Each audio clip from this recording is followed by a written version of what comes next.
ಹಾಂ ಕಹಿ ಕಹಿಯಾಗಿದೆ ಒಗ್ರೊಗ್ರಾಗಿ ಕಡಲೆ ಬೀಜದ ಘಮ ಸೂಪರಾಗಿದೆ. ಮತ್ತು ಬಂದಿದ್ದ ತೆಂಗಿನಕಾಯಿ ಇನ್ನೂ ಚೆನ್ನಾಗಿದೆ. ಹಾಯ್ ನಮಸ್ಕಾರ ಎಲ್ರಿಗೂ. ಇವತ್ತಿನ ರೆಸಿಪಿ ನುಗ್ಗೆ ಸೊಪ್ಪಿನ ಪಲ್ಯ ಮಾಡ್ತಾಯಿದ್ದೀನಿ. ಬನ್ನಿ ನೋಡ್ಕೊಳ್ಳೋಣ. ಬೇಕಾಗಿರೋ ಸಾಮಗ್ರಿಗಳು ಸ್ವಲ್ಪನೇ ಕಡಲೆ ಬೀಜ, ಈರುಳ್ಳಿ, ತೆಂಗಿನಕಾಯಿ ತುರಿ, ಮೀರಿ ಸೊಪ್ಪು ಆಪ್ಷನಲ್ಲು. ನುಗ್ಗೆ ಸೊಪ್ಪನ್ನ ಬೇಯಿಸಿಟ್ಕೊಂಡಿದ್ದೀನಿ ಉಪ್ಪು ಹಾಕಿ. ಫಸ್ಟು ಕಡಲೆ ಬೀಜ ಹುರ್ಕೊಳ್ಳೋಣ. ಕಡಲೆ ಬೀಜನ ಚೆನ್ನಾಗಿ ರೋಸ್ಟ್ ಮಾಡಿಬಿಟ್ಟು ದಪ್ಪಗೆ ಸ್ವಲ್ಪ ಮಿಕ್ಸಿಲಿ ಹಾಕಿ ಪುಡಿ ಮಾಡಿಕೊಂಡ್ರೆ ಇದು ನುಗ್ಗೆ ಸೊಪ್ಪು ಟೇಸ್ಟ್ ಚೆನ್ನಾಗಿ ಕೊಡುತ್ತೆ. ಬೆಳ್ಳುಳ್ಳಿನೂ ಒಣಮೆಣ್ಸಿನ್ಕಾಯಿ ತೋರಿಸಿದ್ವಿಲ್ಲ, ಒಂದು 4 ಬೆಳ್ಳುಳ್ಳಿ ಜಜ್ಜಿಟ್ಕೊಳ್ಳಿ. ಒಂದೆರಡು ಒಣಮೆಣ್ಸಿನ್ಕಾಯಿನ ಕಡಲೆ ಬೀಜದ ಜೊತೆನೇ ಹಾಕಿ ಪುಡಿ ಮಾಡ್ಕೊಬಿಡೋಣ. ಈಗ ಸಾಕು ಆಗಿದೆ. ತಣ್ಣಗಾದ್ಮೇಲೆ ಪುಡಿ ಮಾಡಬೇಕು.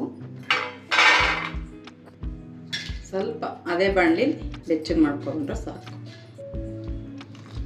ಸಾಸಿವೆ ಹಾಕ್ಕೊಳ್ಳೋಣ.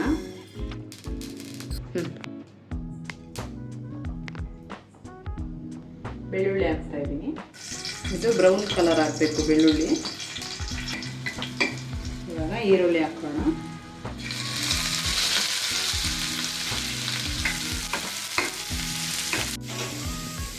ಸೊಪ್ಪಿಗೆ ಮೊದಲೇ ಉಪ್ಪಾಗಿ ಬೇಯಿಸ್ಕೊಳ್ಳಿ.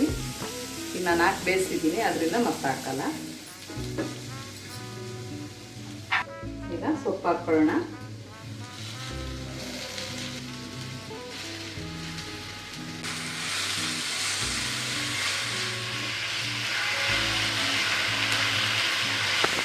ಎರಡು ಮೊಟ್ಟೆ ಹಾಕ್ಕೊಳ್ಳಿ, ಟೇಸ್ಟ್ ಸೂಪರಾಗಿರುತ್ತೆ.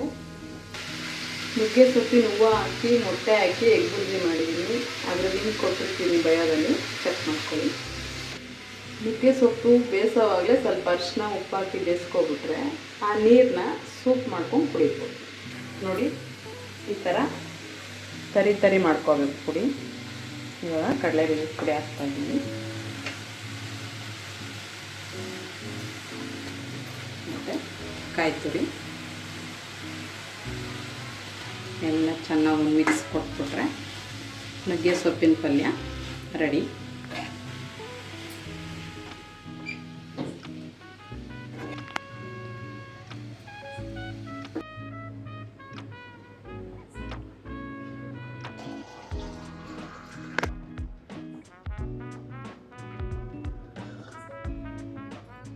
ಹಾಂ ಕಹಿಯಾಗಿದೆ ಒಗ್ರೊಗ್ರಾಗಿ. ಆದರೆ ಯಾವ ಕಹಿ ಯಾವ ಒಗ್ರಿದೆಯೋ ಹೆಲ್ತ್ಗೆ ತುಂಬ ಅದೇ ಒಳ್ಳೇದಲ್ಲದೆ ಇರೋದೆಲ್ಲ ಟೇಸ್ಟಾಗಿರುತ್ತೆ. ಹೆಲ್ತ್ಗೆ ಒಳ್ಳೇದಾಗಿರೋದೆಲ್ಲ ಈ ಥರ ಇರುತ್ತೆ. ಆದರೂ ವಾರಕ್ಕೊಂದ್ಸಲ 15 ದಿವಸಕ್ಕೊಂದ್ಸಲ ಈ ಥರ ಮಾಡ್ಕೊಂಡು ಕುಡೀರಿ. ಸೊಪ್ಪಿನ ಪಲ್ಯ ಮಾಡ್ಕೊಂಡು ತಿನ್ನಿ, ಚೆನ್ನಾಗಿರುತ್ತೆ.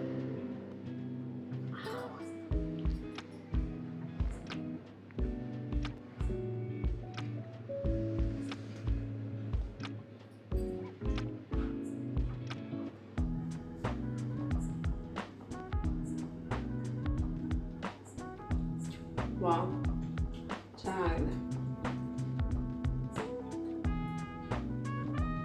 ಮಾಡೋದಕ್ಕೂ ಸುಲಭ, ತಿನ್ನೋದಕ್ಕಿಂತ ಸುಲಭ.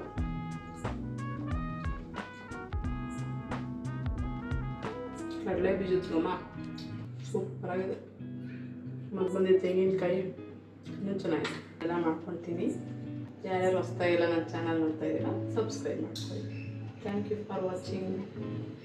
ಬಾಯ್.